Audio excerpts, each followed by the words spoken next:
The new security cameras went up around Marcus's property the following day. Patricia observed from behind her curtains as a professional installation team strategically placed them to cover every angle of his property line. The sight sent a chill down her spine, though she'd never admit it. Meanwhile, her new pet amendment had hit an unexpected snag. Gerald had accidentally forwarded it to the HOA's legal counsel for review, and the response had been unequivocal. The proposed restrictions were discriminatory and potentially illegal. "I told you to send it to the voting committee first," Patricia hissed at her husband over dinner. "Now we'll have to revise the entire approach." Gerald poked at his salmon with unusual boldness. "Perhaps we should reconsider this whole campaign, dear. Marcus hasn't actually violated any bylaws, and several neighbors have mentioned feeling uncomfortable with our intensity." Patricia's fork clattered against her plate. "Uncomfortable? I'm maintaining property values and community standards. Who complained?" "The petition has 17 signatures so far," Gerald mumbled, immediately regretting his words. "Petition? What petition?" Before Gerald could answer, Patricia's phone chimed with an email notification. The subject line made her blood run cold. "Emergency HOA board meeting. Vote of no confidence." Patricia read the message with growing horror. A coalition of homeowners, led by Elaine Chen, had called for a special session to review Patricia's pattern of harassment and selective enforcement. They'd gathered enough signatures to force an emergency meeting in just 2 days. "This is Marcus's doing," Patricia said, her voice dangerously quiet. She stood abruptly, grabbed her binder of violations, and marched toward the door. "Where are you going?" Gerald called after her. "To gather evidence." The evening shadows had lengthened across Oakwood Estates as Patricia approached Marcus's property with her camera. She'd wait until he took Apollo for their evening walk, then check whether the gazebo's measurements truly matched the approved plans. She just needed proof of a single violation. As if on cue, Marcus's front door opened. Patricia ducked behind a neighbor's hedge, watching as man and dog set off down the street. Perfect. She'd have at least 20 minutes. Patricia crept toward Marcus's backyard, careful to stay in the shadows. She was so focused on her mission that she didn't notice the small red lights on the security cameras tracking her movement, nor did she hear the soft alert pinging on Marcus's smartphone half a block away. She had just slipped through the side gate when floodlights suddenly illuminated the entire backyard, momentarily blinding her.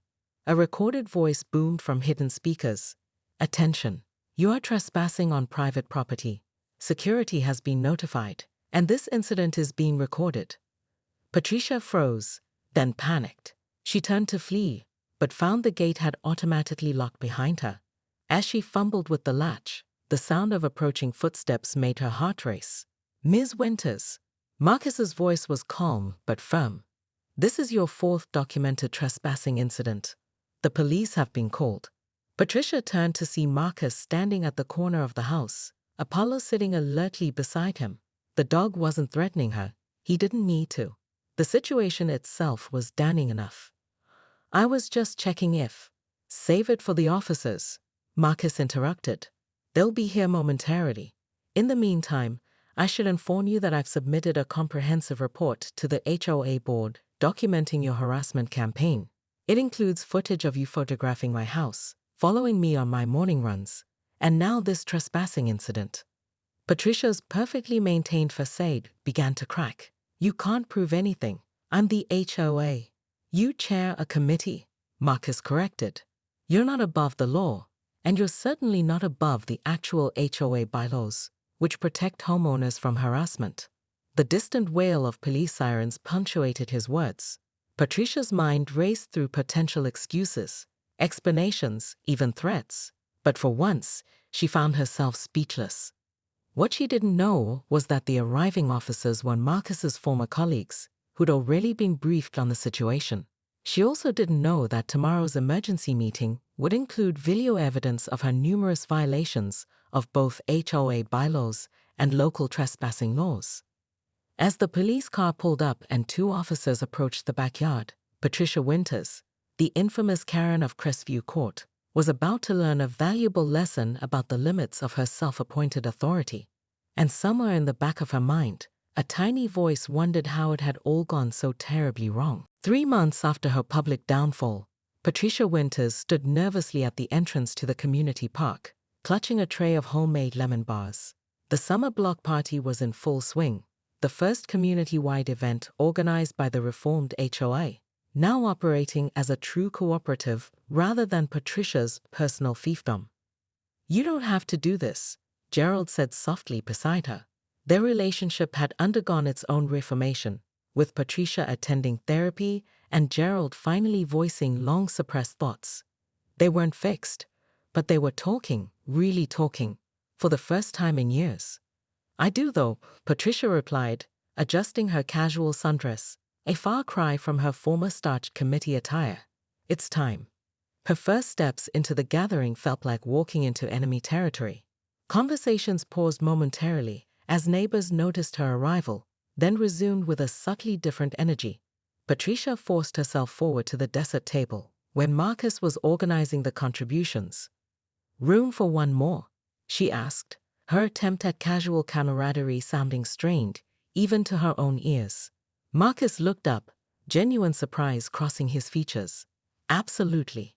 I've heard your lemon bars are legendary." He made space on the table, then added, "I'm glad you came, Patricia." Before she could respond, Apollo appeared at Marcus's side, his intelligent eyes assessing Patricia.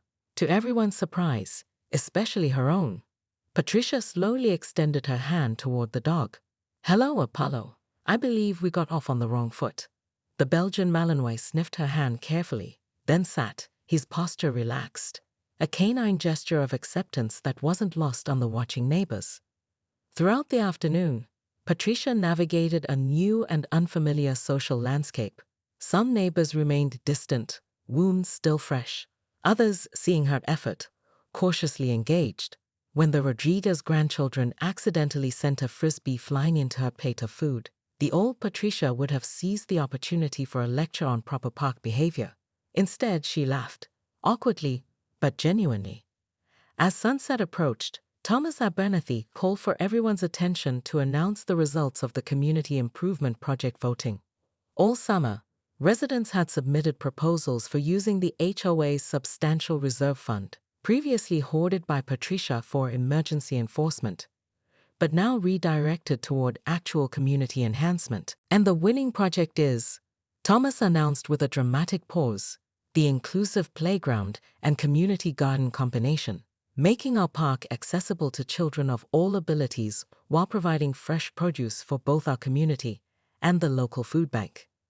Cheers erupted as Elaine Chen, who had spearheaded the proposal, stepped forward to discuss implementation details. Patricia listened intently, a plan forming in her mind. When the formal presentation concluded and people broke into discussion groups, Patricia approached Elaine with an unmistakable nervousness. "I have extensive landscaping experience," she said without preamble, "and I know most of the suppliers in the county. If the committee needs help with the garden planning or negotiating materials costs, I'd like to volunteer." Elaine's surprise was evident, but so was her thoughtfulness as she considered the offer. "The planting committee meets Thursdays at 7. We could use someone with your attention to detail." It wasn't forgiveness or friendship, not yet, but it was an opening. As the party wound down, Patricia found herself helping with cleanup alongside Marcus. Apollo lay nearby, watching the proceedings with canine contentment. "You know," Marcus said conversationally as they collected abandoned paper plates, "Apollo was never just my pet. After my wife died, I spiraled pretty badly. He was my service animal in every sense of the word. He gave me structure, purpose, a reason to keep going." Patricia paused, truly seeing Marcus for the first time, not as an adversary or rule breaker, but as a neighbor with his own story. "I never knew," she said quietly. Marcus nodded toward the gazebo visible across the street. "That was her design. Building it was part of my healing process." The revelation hit Patricia like a physical blow, all her righteous certainty about the gazebo violation, now cast in a painfully different light. "I think I owe you more than one apology," she admitted. "Maybe," Marcus agreed, But redemption isn't about words, it's about choices going forward. He glanced toward where Gerald was chatting amiably with neighbors, more animated than Patricia had seen him in years. We all have things to work on. As darkness fell, and the last neighbors departed, Patricia and Gerald walked home together in a companionable silence that felt both foreign and promising. From across the street, they could see Apollo watching from Marcus's window, the K9 sentinel still on duty. Patricia paused at her front door, looking back at the community she had tried to control with iron-fisted rules and now saw with new eyes. The homes weren't just property values to be protected, but spaces where families built their lives. The community wasn't a uniform landscape to be maintained, but a living, diverse ecosystem that thrived on difference as much as harmony. I was so busy enforcing the rules, she said softly, I forgot why they existed in the first place. Gerald squeezed her hand. It's never too late to learn a new approach. Inside, Patricia went straight to her home office, where the infamous violation binder still sat on her desk. She opened it one last time, running her fingers over years of meticulously documented offenses. Then, deliberately, she removed the pages, feeding them one by one into the shredder. In their place, she inserted a single sheet of paper. At the top, in her precise handwriting, she wrote, Community Enhancement Projects, Ideas and Resources. Across the street, as if sensing the moment of transformation, Apollo gave a single, approving bark. The Karen of Crestview Court was reinventing herself, one small, humbling step at a time. And strangely enough, it had taken a trained K9 and his handler to teach her the lesson she most needed to learn. The shriek that pierced the Saturday morning calm in Oakwood Estates could have shattered glass. Patricia Winters, known throughout the neighborhood as the Karen of Crestview Court, stood frozen at the edge of Marcus Johnson's backyard, her clipboard hanging limply from manicured fingers, as she stared into the intelligent eyes of Apollo, a Belgian Malinois, whose muscular body was now positioned between her and her intended target, Marcus's newly installed gazebo. Call off your beast this instant, Patricia demanded, her voice quavering despite her attempt at authority. Her platinum blonde bob remained perfectly in place despite her agitation, a testament to the industrial-strength hairspray she applied religiously each morning. Marcus Johnson, a retired K9 police handler, leaned casually against his back door. Ma'am, you've entered private property without permission. Apollo isn't attacking you, he's containing what he perceives as a threat. I suggest you back away slowly and use the front door next time. This is HOA business, Patricia sputtered, clutching her designer handbag to her chest. Your gazebo violates Section 7, Paragraph 3 of the Oakwood Estates Homeowner Agreement. It exceeds height restrictions by 6 inches, and the color isn't from our approved palette. Apollo hadn't moved, his training evident in his steady, focused posture. He wasn't growling or showing teeth, just creating a barrier that made it abundantly clear Patricia wasn't welcome to proceed further. My gazebo was approved by the board last month, Marcus replied calmly. I have the paperwork inside if you'd like to see it. Through the front door, after being invited in. Patricia's nostrils flared. At 53, she'd spent the last 7 years as the self-appointed enforcer of the Oakwood Estates HOA rules. Her husband Gerald, a meek accountant who'd long ago surrendered to his wife's domineering personality, had actually been elected HOA president, but everyone knew who really called the shots. The board made a mistake, she insisted. I've documented 17 violations just this week. The Martinez family installed unapproved flower boxes. The Wilson's grass is a 1/4 inch too high. And don't get me started on the Thompson children's chalk drawings on their own driveway. Marcus crossed his arms. Patricia, this is the 3rd time this month you've entered my property without permission. The first time, I gave you a friendly reminder about trespassing laws. The second time, I filed a formal complaint with the actual HOA board. This time, Apollo simply did what he's trained to do, contain potential threats without aggression. Patricia's eyes narrowed. This former police officer had been nothing but trouble since moving in 6 months ago. Unlike her other neighbors who cowered under her clipboard-wielding authority, Marcus knew his rights and stood his ground. Worse, others were beginning to follow his example. "I'll be discussing this with the board," she threatened, taking a careful step backward. "And your dog? Apollo is a certified service animal and former police K9. Marcus interrupted.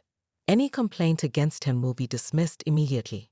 Now, would you like to make an appointment to discuss your concerns properly, or shall I document this trespassing incident like the others?" Patricia retreated another step, her mind racing. This wasn't over, not by a long shot. Marcus Johnson might think he'd won this round, but he hadn't seen what Patricia Winters could do when she set her mind to something. As she backed away from Apollo's watchful gaze, she was already formulating a plan. What Marcus didn't know was that Patricia had connections on the town council, and a vendetta against anyone who challenged her authority was her specialty. As she marched back to her impeccably landscaped home across the street, her phone was already in hand, scrolling through contacts. "Gerald," she barked as she slammed her front door. "Call an emergency HOA meeting. We have a situation." Her husband looked up from his coffee and newspaper, resignation washing over his features. When Patricia used that tone, trouble always followed. Little did either of them know, Apollo wasn't Marcus's only line of defense, and Patricia was about to learn exactly why crossing a former K9 handler would be the biggest mistake of her HOA career. 3 days after the backyard confrontation, Patricia sat at the head of her dining room table, surrounded by her most loyal HOA committee members. The emergency meeting was in full swing, though only 5 of the 15-member board had shown up, the others having suddenly developed scheduling conflicts after learning the subject of Patricia's fury.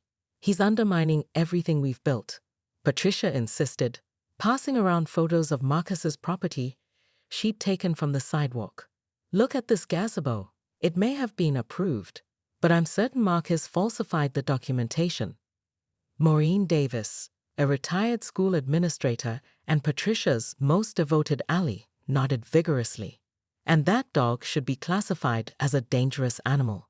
My cousin's neighbor's friend was bitten by a similar breed in Toledo." Gerald Winters sighed quietly from the corner where he was taking minutes. He tried suggesting that perhaps they should focus on the community garden project instead, but Patricia had silenced him with a single glare. "We need to act decisively," Patricia continued, straightening her color-coded binder of HOA violations. "I've already spoken with Councilman Parker, who agrees that service animals can be subjected to additional requirements if deemed necessary for community safety." What Patricia didn't mention was that Councilman Parker was her brother-in-law, a connection she frequently leveraged to give her HOA rulings more weight than they legally deserved. "I've drafted a new pet amendment," she said, distributing printed documents with fluorescent yellow highlights.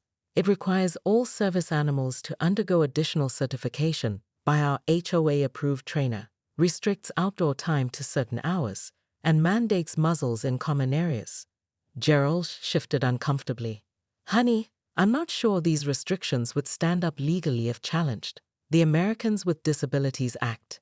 "Gerald, please stick to taking minutes," Patricia cut him off sharply. "I've done my research."